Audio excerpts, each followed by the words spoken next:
সে রাসূলুল্লাহ। একজন আশিকের কথা বলি, মোনাজাত করে দিল, আর একটু বসতে পারবে? তা এটা কেন বলছি? মহব্বত লাগবে। আশিকদের উদাহরণ দিলে মহব্বতটা জন্ম হতে। আমার রাসূলের এক আশিক সাহাবী ছিলেন হযরত বেলাল। সুবহানাল্লাহ। এই বেলাল এমন সাহাবী ছিলেন যার পায়ের শব্দ রাসূলুল্লাহ বেহেশতে শুনেছেন। কোথায় শুনেছে? হযরত ওমরের মতো মানুষ যাকে সাইয়েদ বলতো, ওমর বলতো বেলাল হলো আমার নেতা। ওমর বলতো সবার নেতা, আর ওমর বলতো বেলাল হলো আমার নেতা। সুবহানাল্লাহ। প্রিয় হাজরিন, আল্লাহর হাবিব যখন এই দুনিয়া ছেড়ে চলে গেলেন, এই 12ই রবিউল আউয়াল সোমবার ছিল। আমার নবীজি সকাল 10টা-9টার দিকে দুনিয়া ছেড়ে চলে গেলেন। ফজরের নামাজের পরে সাহাবায়ে কেরাম যে যার কাজে ব্যস্ত হয়েছিলেন, কারণ 9টা-10টার দিকে মানুষরা কর্ম করে, সবাই কর্মে বের হয়ে গিয়েছিলেন। এমন সময় আমার রহমতের নবী 12ই রবিউল আউয়াল সোমবারেই তিনি দুনিয়া ছাড়লেন। আকাশ পাতাল ভারী হয়ে গেল। সাহাবায়ে কেরাম আল্লাহর হাবিবের ইন্তেকাল তো মেনে নিতে পারছে না কেউ। উমর তো পাগলই হয়ে গিয়েছিলেন। উমর তো একটা তরবারি আকাশে ঘুরাইয়া সমস্ত মানুষকে বলেছিলেন, আমার সামনে যদি কেউ বলো রহমতের নবী ইন্তেকাল করেছে, আমি তার কল্যাণ নামাই দিব। এমন পাগল হয়ে গিয়েছিলেন। হযরত বেলাল কেমন পাগল হলেন? প্রিয় হাজিরিন, আল্লাহর হাবিবের ভালোবাসা বেলালের সিনার ভিতর কেমন ছিল ইতিহাস সাক্ষী। আল্লাহর হাবিবের যখন দাফন কাফন হয়ে গেল, সবাই বেলালকে বলে, বেলাল মসজিদুল নববীতে ঢুকো, আযিন ইয়া বেলাল, মসজিদুল নববীতে আযান দাও। হযরত বেলাল বলে, আর কোনোদিন আযান দিব না। কাকে আযান শোনাবো, কার জন্য আযান দিব? আমি আযান দিলে আমার ইমাম হতেন আমার নবী। এখন আমি আযান দিলে ইমামতি কে করবে বলো? আর কোনোদিন বেলাল আযান দিবে না। হযরত আবু বকরকে বলল, তুমি খলিফা হয়েছো, ও আল্লাহর রাসূলের খলিফা, আমি আমার নবীর সাথে মিলতে চাই। আমার নবী কবরে থাকবে, আমি উপরে থাকবো, আমি মেনে নিতে পারছি না। আমার মনে চায় আমার রাসূল দুনিয়ায় নাই, আমিও দুনিয়ায় থাকতে চাই না। তুমি আমার অনুমতি দাও, আমি দামেস্কের দিকে, বর্তমান সিরিয়ার দিকে চলে যাব। মুজাহিদের বেশে আমি জিহাদ করবো, যুদ্ধ করবো, শহীদ হয়ে যাব। সবাই বেলালকে বুঝালেন। বেলাল কারো বুঝ নিলেন না। বেলাল এক রুখ, তিনি তার রাসূলের জন্য জীবনকে ফিদা করেছেন। হযরত বেলাল মনের দুঃখে তিনি সেই সিরিয়ার দিকে রওনা হয়ে গেলেন। সিরিয়ার দিকে রওনা হলেন। সিরিয়ায় গিয়ে তিনি বাসা বাঁধলেন। তিনি যুদ্ধ করবেন, শহীদ হবেন। 6 মাস হয়ে গেল। স্বপ্নের ঘরে আল্লাহ হাবিব রহমতের নবী বেলালের সাথে দেখা দিলেন। সুবহানাল্লাহ। আল্লাহ হাবিব বেলালকে ডেকে বললেন, মা হাযিহিল জাওফা ইয়া বেলাল, ও বেলাল, কোন জিনিস কি তোমাকে আমার থেকে দূরে সরাই দিল? তুমি কেন আমার থেকে দূরে সরে গেলে? আমার রওজার সামনে কোনোদিন তুমি এলে না। আমার রওজার সামনে দাঁড়িয়ে তুমি কখনো একটু দাঁড়ায় থাকলা না। কোন জিনিস তোমার আমার থেকে দূরে ফেলে দিল? হযরত বেলাল তিনি আর তার মন মানল না। ঘুম থেকে উঠে স্ত্রীর কাছ থেকে বিদায় নিলেন। আল্লাহর হাবিব আমাকে মদিনায় ডেকেছেন, আল্লাহর হাবিব আমাকে রওজা মুবারকে ডেকেছেন। প্রিয় হাজিরিন, হযরত বেলাল রাদিয়াল্লাহু তাআলা আনহু তিনি আবার সিরিয়া থেকে রওনা হয়ে গেলেন। তিনি মদিনায় ঢুকলেন, কোনো মানুষের চোখে যেন না পড়ে। তিনি সবার আগে গিয়ে আল্লাহ হাবিবের রওজার সামনে দাঁড়াই গেলেন। হযরত বেলাল আল্লাহর হাবিবের রওজার সামনে দাঁড়িয়ে কান্না করছেন। হযরত বেলালের কণ্ঠ পেয়ে মদিনার শিশুরা বের হয়ে গেলেন।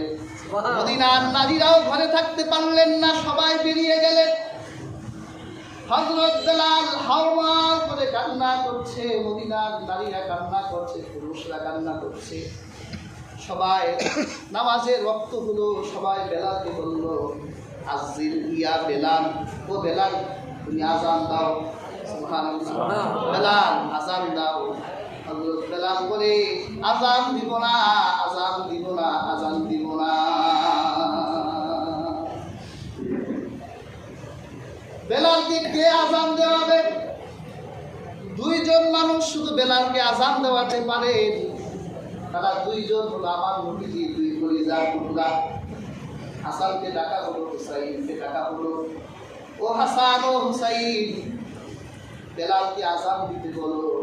পেয়ার হাজিরিন, হযরত হাসানের মাথা থেকে কোমর পর্যন্ত অনেক বর্ণনা এসছে। হযরত হাসানের মাথা থেকে গলা পর্যন্ত আমার নবীর সাথে মিল ছিল, আর হুসাইনের গলা থেকে পুরা শরীরটাই আমার নবীর সাথে মিল।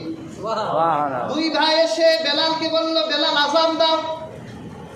বেলাল বলল, তোমরা দুই ভাই যখন আমাকে আজান দিতে নির্দেশ দিলে, আমার কাছে মনে হলো যেন স্বয়ং রাসূল আমাকে নির্দেশ দিল। পেয়ার হাজিরিন, হযরত বেলাল তিনি মিনারায় উঠলেন। আল্লাহু আকবার, আল্লাহু আকবার। বেলাল আজান দিলেন।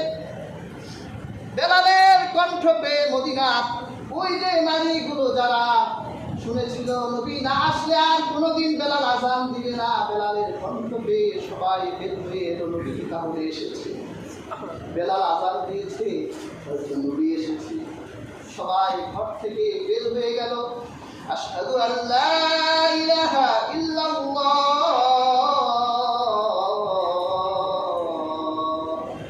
সবাই বের হয়ে গেল, বেলাল আজান দিচ্ছে। যখন হযরত বেলাল বলল, আশহাদু আন্না মুহাম্মাদার রাসূলুল্লাহ, বেলাল আর আজান দিতে পারলেন না। বেলালের কণ্ঠ থমকে গেল। বেলাল ভয়ে কাঁপতে লাগলো। বেলাল মাটিতে পড়ে গেলেন। পেয়ার হাজিরিন, উসুদুল কাবায় এসেছে এই রিওয়ায়াত। উসুদুল কাবায় এসেছে সেই দিন মদিনার মানুষ এত কেঁদেছিল, আর কোনোদিন মদিনার মানুষ এত কাঁদে নাই। এত কেঁদেছিল মদিনার মানুষ ওই দিন বেলালকে পেয়ে। হযরত বেলাল এমন এক আশিক ছিলেন আমার রাসূলের। পেয়ার হাজিরিন, বেলালের মতো পেশ লাগবে আমাদের, আল্লাহর হাবিবের মহব্বত লাগবে আমাদের। আল্লাহর হাবিবকে ভালোবাসতে হবে জানের চাইতেও বেশি, প্রাণের চাইতেও বেশি। আল্লাহর হাবিবের আদর্শ, আল্লাহর হাবিবের রেখে যাওয়া দিনকে পরিপূর্ণ মানার মাধ্যমে রাসূলুল্লাহর ভালোবাসা প্রকাশ পায়।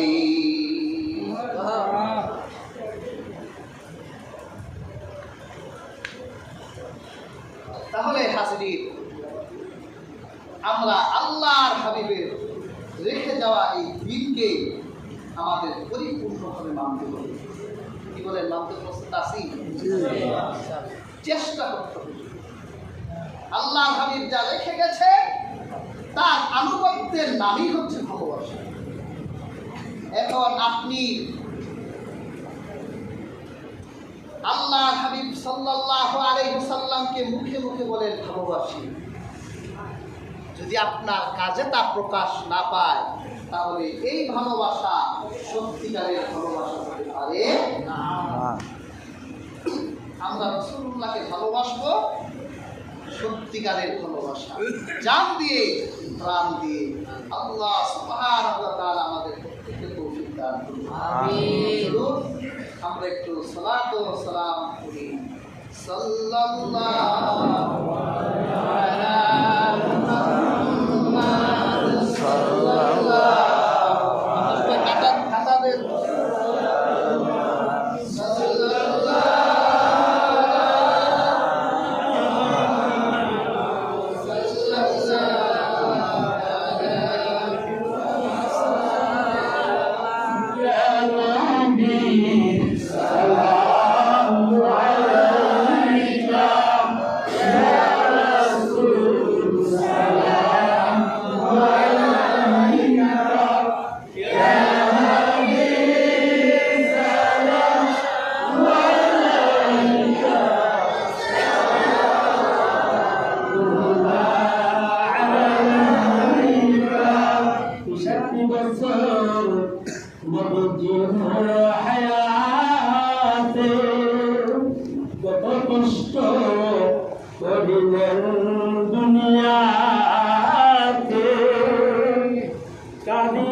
শুনাইলে কেহ শুনে না, শুনেন গো শাহে মদিনা।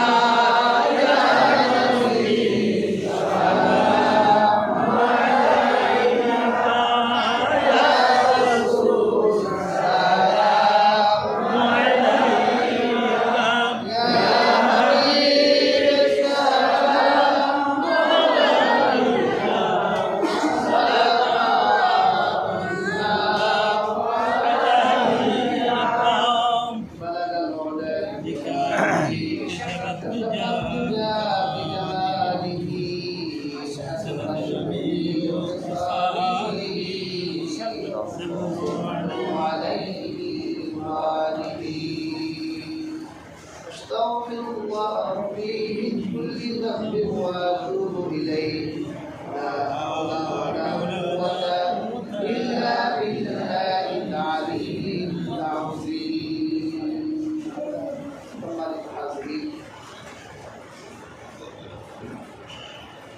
আল্লাহ হাবিব সাল্লাল্লাহু আলাইহি ওয়াসাল্লামের শাফাআত আমরা সবাই চাই কিনা বলেন?